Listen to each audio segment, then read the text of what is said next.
নির্বাচনী প্রচারের অংশ হিসেবে আজ পঞ্চগড়ে অনুষ্ঠিত হবে জামায়াতের জনসভা, আর এতে বক্তব্য রাখবেন দলের আমির ডক্টর শফিকুর রহমান। পঞ্চগড় সদরের চিনিকল মাঠে 10 দলীয় জোটের প্রার্থীদের নিয়ে এই জনসভা অনুষ্ঠিত হবে। এ উপলক্ষে ব্যাপক প্রস্তুতি নেওয়া হয়েছে, শেষ হয়েছে মঞ্চ সাজানোর কাজ। জনসভায় দলীয় জোটের নেতারা উপস্থিত থাকবেন।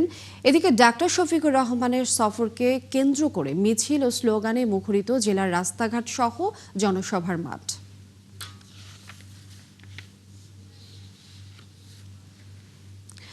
দর্শক, এই বিষয়ে আমরা বিস্তারিত জানবো। পঞ্চগড় থেকে এই মুহূর্তে আমাদের সহকর্মী রফিকুল ইসলাম যুক্ত হচ্ছেন। রফিকুল ইসলাম, পঞ্চগড়ে অনুষ্ঠিত হবে জামায়াতের সভা, কেমন প্রস্তুতি দেখছেন সেখানকার, এবং নেতা কর্মীরা সভা সম্পর্কে কি বলছেন?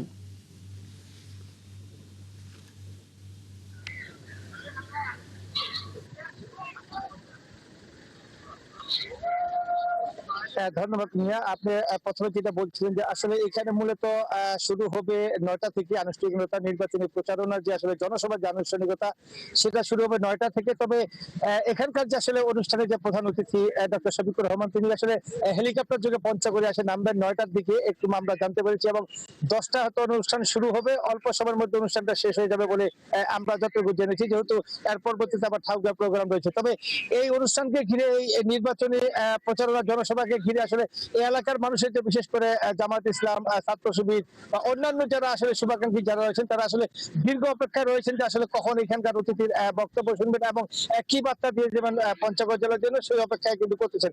এছাড়া প্রধান অতিথি ডাক্তার শফিকুর রহমানের সাথে থাকছেন আপনাদের জেনারেল সেক্রেটারি আব্দুল হালিম। এছাড়াও থাকতেছেন বিশেষ করে 10 দলীয় জোটের জাতীয় গণতান্ত্রিক পার্টির জাকপা রাশেদ প্রধান। এছাড়া উত্তরবঙ্গের এনসিপির মুখ্য সংগঠক সাজদি সালাম পঞ্চগড় 1 আসনের মনোনীত প্রার্থী। এছাড়াও পঞ্চগড় 2 আসনে মনোনীত প্রার্থী থাকতেছেন শফিউল্লাহ সুফি। এই আসলে মূলত আজকে যে প্রোগ্রামটা ছিল সেটা হলো সকাল 9টা থেকে আনুষ্ঠানিকতা শুরু হবে এবং 10টা থেকে কিন্তু চূড়ান্ত ভাবে আমরা যতটুকু জানিয়েছি যে প্রধান অতিথি বক্তব্য দিবেন। এই অনুষ্ঠানকে ঘিরে বিশেষ করে যে এখানকার যে আসলে দলীয় যে নেতা কর্মীরা আছে, তারা উচ্ছ্বাস ও আনন্দের মধ্যে আছেন, কারণ দীর্ঘদিন পরেই তার প্রধান অতিথি ডাক্তার শফিকুর রহমান পঞ্চগড়ে আসবেন এবং এই এলাকার জন্য বিশেষ করে 1 ও 2 আসনে কিভাবে জয়যুক্ত করা যায়, তারা কিভাবে আসন দুটি পাবেন, এবং এই পঞ্চগড় জেলার জন্য নির্বাচিত হলে এই এলাকার মানুষের জন্য ভাগ্য উন্নয়নে কি কি প্রতিশ্রুতি দিবেন, সেই বিষয় নিয়ে কিন্তু আলোচনা করবেন। তবে এই জনসভাকে ঘিরে সাধারণত প্রশাসনিক যে কর্মকর্তা রয়েছেন, প্রশাসনিক যারা রয়েছেন, তারা কিন্তু স্বতঃস্ফূর্ত ভাবে তারা কিন্তু কাজ করছেন। বিশেষ করে সর্বস্তরের প্রশাসন, আপনারা পুলিশ প্রশাসন থেকে শুরু করে সেনাবাহিনী যারা যারা থাকবেন, তারা অবশ্যই ইতিমধ্যে কিন্তু মাঠের মধ্যে কিন্তু তারা চলে এসেছেন এবং মাঠ পর্যায়ে তারা কিন্তু পরিদর্শনও করেছেন। সর্বশেষ যে বিষয়টা হলো যে সেটা আমরা যতটুকু জানতে পেরেছি যে এখনো পর্যন্ত তিনি ঢাকা থেকে রওনা দেয়নি, তবে কিছুক্ষণের মধ্যে সে 9টার মধ্যে পৌঁছে যাবে। আমার কাছে সর্বশেষ ছিল এই আজকে নির্বাচনী জনসভার খবর।